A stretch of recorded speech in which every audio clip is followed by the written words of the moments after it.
Now, I'd like to use my bin window once again, and I have prepared it in the background.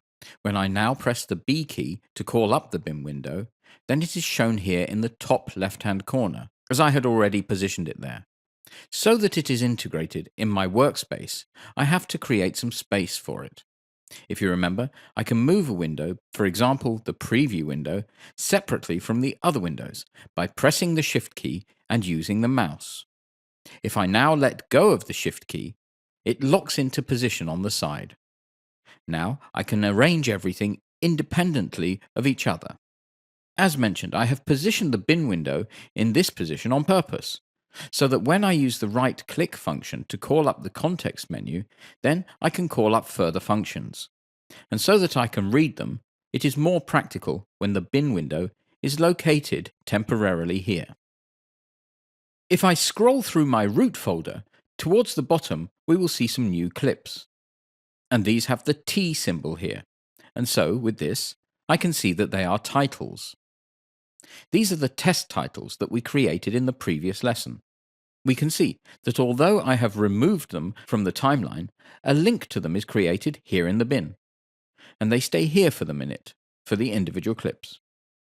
And with this, I can see that even if I create a title in the timeline, or as we are about to do in the bin, a link is automatically created here in the bin window.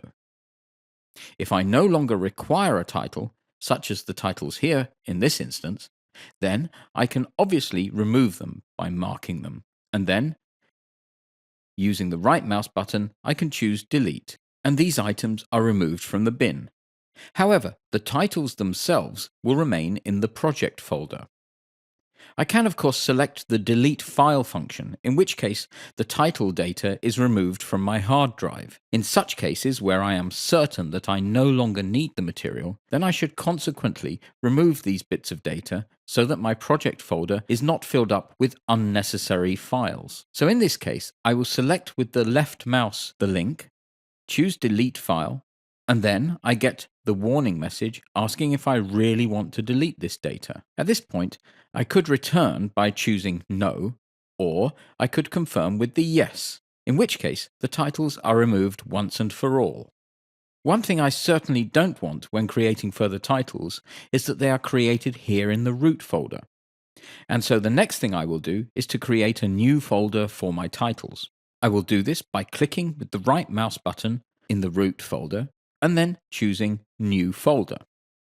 And I will call this folder Titles. If I was working in a larger, more complex project, then, in certain cases, it might make sense to create multiple folders for my titles, and in so doing create a clean and structured folder. In this case, however, one folder called Titles will suffice, and I will now create my new title within that folder.